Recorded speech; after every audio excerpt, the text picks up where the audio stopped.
बोलिए नारायण भगवान की जय। आप सभी को श्री कार्तिक मास की हार्दिक शुभकामनाएं। श्री सुज्जी महाराज शौनकादिक 88,000 ऋषियों को कार्तिक मास का 33वां अध्याय सुनाते हैं। श्री सुज्जी महाराज कहने लगे कि हे शौनकादिक 88,000 ऋषियों, भगवान कृष्ण ने अपनी पत्नी श्री सत्यभामा जी को ये सारी कथा सुनाई। इस प्रकार सारी कथा को सुनाकर जैसे ही संध्या हुई तो उस समय भगवान श्री कृष्ण संध्या करने के लिए अपने महलों में चले गए। श्री सुज्जी महाराज कहते हैं, हे शौनकादिक 88,000 ऋषियों, ये कार्तिक मास भगवान श्री कृष्ण को अति प्रिय है।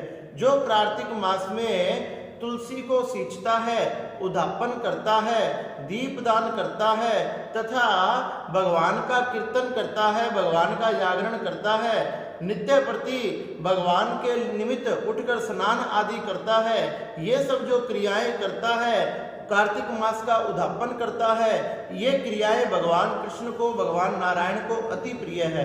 कार्तिक मास भगवान कृष्ण को अति प्रिय है। जो कार्तिक मास में व्रत उपवास करता है, कथा को सुनता है, वह भगवान कृष्ण का प्रिय हो जाता है। वह अपने समस्त पापों को नष्ट करता हुआ भगवान के भगवत धाम में जाकर निवास करता है। श्री शौनकादिक 88,000 ऋषि कहने लगे कि आपने बताया कि भगवान श्री कृष्ण को कार्तिक मास अति प्रिय है। कार्तिक मास में भगवान श्री कृष्ण की पीपल की, बरगद की, गौ की, ब्राह्मण की, इन सब की सेवा करनी चाहिए। इससे भगवान कृष्ण बड़े प्रसन्न होते हैं। तो आप कृपया कर ये मुझे बताएं कि पीपल का वृक्ष साक्षात भगवान विष्णु का रूप क्यों माना जाता है? बरगद का वृक्ष साक्षात भगवान शंकर का रूप क्यों माना जाता है? इसके पीछे क्या कारण है? तो श्री सुज्जी महाराज शौनकादिक 88,000 ऋषियों से कहने लगे, कार्तिक मास धारण करने वाले व्यक्ति को इन सब नियमों का पालन करना चाहिए। प्रातः जल्दी उठकर स्नान करके भगवान के निमित्त अर्घ देना चाहिए, कथा को सुनना चाहिए, भगवान की कहानी कहनी चाहिए, भगवान के भजन को, भगवान की फेरी लगाना, दीपदान करना तथा इस कार्तिक मास में गौ की सेवा करना, ब्राह्मण की सेवा करना तथा बताया गया अनेक प्रकार के दानों को करना चाहिए। अब तुम्हें मैं बताता हूं कि भगवान विष्णु तथा शंकर का रूप वट वृक्ष तथा पीपल को क्यों माना गया है। कहने लगे, साथ में ही शौनकादिक 88,000 ऋषियों ने प्रश्न किया, आप ये भी बताए कि कार्तिक का मास करने वाला व्यक्ति अगर कहीं फंस जाए, कोई मुसीबत आ जाए, तो वह कार्तिक मास के पुण्य को कैसे प्राप्त करे? तो श्री सुज्जी महाराज कहने लगे, अगर कार्तिक को धारण करने वाले व्यक्ति को कोई रोग हो जाए, वह किसी जंगल में फंस जाए, किसी मुसीबत में फंस जाए, तो उसने कार्तिक फल को प्राप्त करने के लिए भगवान विष्णु या भगवान शंकर जी के मंदिर के सामने जाकर कीर्तन करना चाहिए। अगर वह वहां जाकर कीर्तन करता है तो उसे संपूर्ण फलों की प्राप्ति होती है। अगर वहां जाकर वह कोई बाजा बजाता है, कोई नृत्य करता है, कोई ताली बजाता है, कोई चुटकी बजाता है, अनेक प्रकार के ध्वनि यंत्र बजाता है, तो उसे वाजपेय यज्ञ की प्राप्ति होती है। अगर उसे जल ना मिल सके स्नान करने के लिए, तो भगवान का नाम लेते ही हुए ही मार्जन करना चाहिए, भगवान का भजन कीर्तन करते रहना चाहिए। अगर वह दीपदान ना कर सके तो दूसरों के जलते हुए दीपक की वायु से रक्षा करनी चाहिए, उसे संपूर्ण फल की प्राप्ति होती है।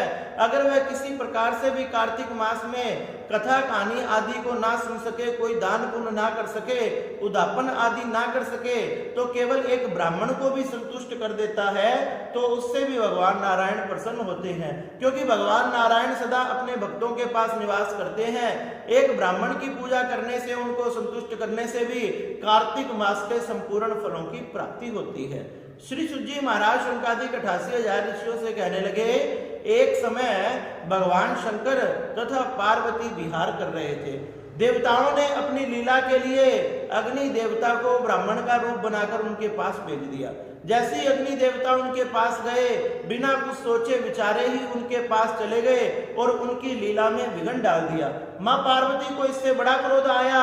कहने लगे कीट पतंगे आदि भी विषय सुख को जानते हैं और तुम देवता होकर भी इस सुख को नहीं जानते, तुम्हें धिक्कार है। इसलिए मैं तुम्हें श्रापित करती हूँ, मैं सभी को श्राप देती हूँ, सभी देवी देवता आज से वृक्ष बन जाए। इसलिए माँ पार्वती के श्राप के कारण सभी देवी देवता अपने अंशा अवतार से, अपने अंश रूप से सभी ने वृक्ष के रूप को धारण कर लिया।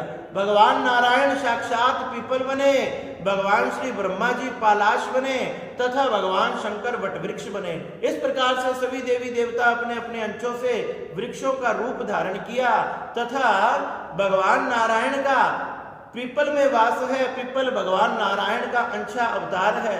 शनिवार के दिन शनिवार के साथ भगवान विष्णु का योग होने के कारण इसलिए केवल शनिवार को ही पीपल को छुआ जाता है, पीपल को स्पर्श किया जाता है और किसी दिन पीपल को स्पर्श नहीं किया जाता। इसलिए सभी देवी देवताओं ने वृक्षों का रूप धारण करना पड़ा। इस प्रकार से श्री सुत जी महाराज ने शौनकादिक 88,000 ऋषियों को बताया कि कार्तिक मास का संपूर्ण फल की प्राप्ति किस प्रकार से की जाए और किस प्रकार से सभी देवी देवताओं ने वृक्ष रूप को धारण किया। बोलिए शंकर भगवान की जय।